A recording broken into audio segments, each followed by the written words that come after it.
Yeah, what's up, Doc? And in this video, I'm going to be giving my thoughts and review of Space Jam: A New Legacy, spoiler free. Now, this film isn't exactly a sequel, it's not a remake. I guess you would call it a reimagining / spiritual successor to the original Space Jam starring Michael Jordan from 25 years ago all the way back in 1996. Old, ain't it? Now, the original Space Jam from 1996 was really a product of its time. At the time, you had Michael Jordan, who was a superstar icon of the highest order. You had Looney Tunes, which were a hot commodity during the 90s. And the movie had a killer soundtrack that it sold itself on. For those reasons is why I wasn't sure doing a follow-up to Space Jam was the best idea, given how this new one wouldn't have that same lightning in a bottle of elements that piqued audiences' interest at the time for the original.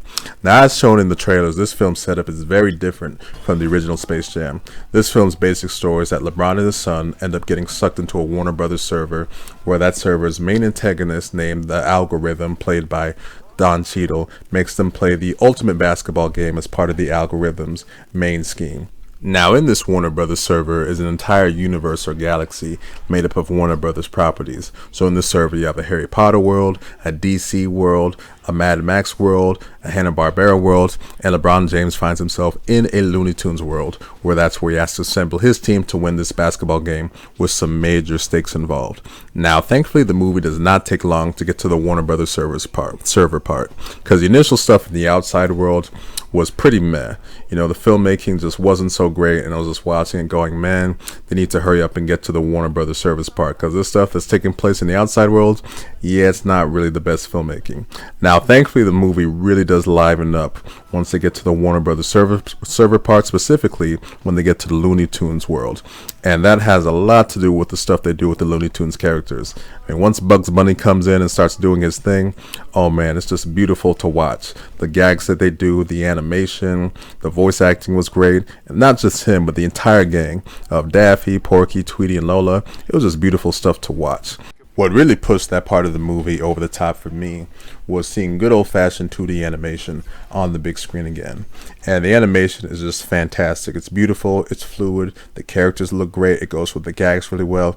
Overall, the animation in this film, the 2D animation, is just great. And it really makes you miss not seeing more 2D animation on the big screen. I mean, that's essentially seeing a dinosaur these days. And what's great about that Looney Tunes segment also is that they even managed to give Bugs somewhat of his own emotional story, with him viewing his Looney Tunes gang as a real family and him wishing that things were the way that they were previously. Now, that even carries forth to LeBron and his story with his son. You know, there's a whole family dynamic there of his son sort of not knowing what he wants to do, or he does know what he wants to do, and LeBron is sort of pushing him to do something else, and LeBron has to realize the flaw in his own parenting. You know, that sort of dynamic was something that was missing from the original Space Jam and made that film come across as somewhat shallow and superficial because there was no sort of emotional story going for it. This one, they gave an emotional story for LeBron and Bugs, so that helps it feel less superficial. Don Cheadle plays the villain in this film, the Algorithm, or Mr. Algae Rhythm, and he was surprisingly not bad as the film's antagonist. He starts off kind of cheesy and just like, oh man, this is just going to be sort of a cheesy, just sort of non-threatening kind of villain, but surprisingly he actually does become more and more effective as the movie goes along, more and more villainous, to where as the film's antagonist, I thought he worked pretty solid. Where the film kind of lost me was the actual game. A big reason why was the Goon Squad. This is a team that the Mr. Algae Rhythm sort of puts together from sort of NBA players and WNBA players. I think the problem with sort of this Goon Squad, what they do with them, is that they have very little personality, and some of the visuals that they do with them were just too crazy and all over the place. The worst offender here was Wetfire, who was inspired by Klay Thompson. And this guy, he's just water, just splashing all over the place. And so like, well, how does this even work in a basketball game? And just other visuals too, like the stuff where they do with the Spider-Woman. And it's just like, it was too crazy. It was just all over the place. And I didn't have a whole lot of fun watching that. In that respect, the Monstars from the first film were much more effective villains. You know, their visuals were solid when it came to how they looked. They were threatening. They had sort of cool personalities. The soundtrack that went with them was amazing, so they were definitely more effective. Overall, sort of the game did become a whole bunch of nonsense during a lot of the parts where there was stuff like style points and sort of how the scoring works. It's just like, man, what exactly am I watching here? Thankfully, the film did pick itself back up during sort of the latter stages of the game, where they really do let the whole Looney Tunes gang go crazy and go loony, something that we saw in the original film. That's how it goes with this one too, and that's where the actual game sort of became more fun to watch and all that stuff.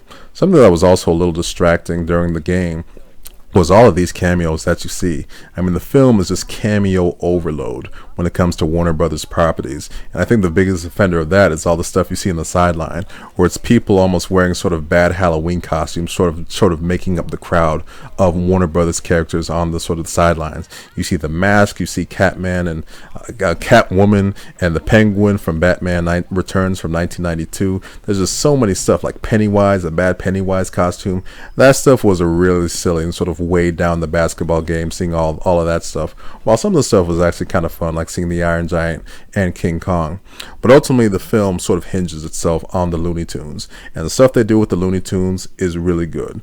You know, the 2D part that I mentioned is good. The visuals in the second half, when they become sort of 3D CGI versions, even though I prefer the 2D version, some of the stuff they did there was pretty good, and just the characterizations they give for the Looney Tunes. Bugs is spot on. Daffy was just great in this film, and Lola Bunny, it was fun seeing her return, and I thought Zendaya did a good job voicing her.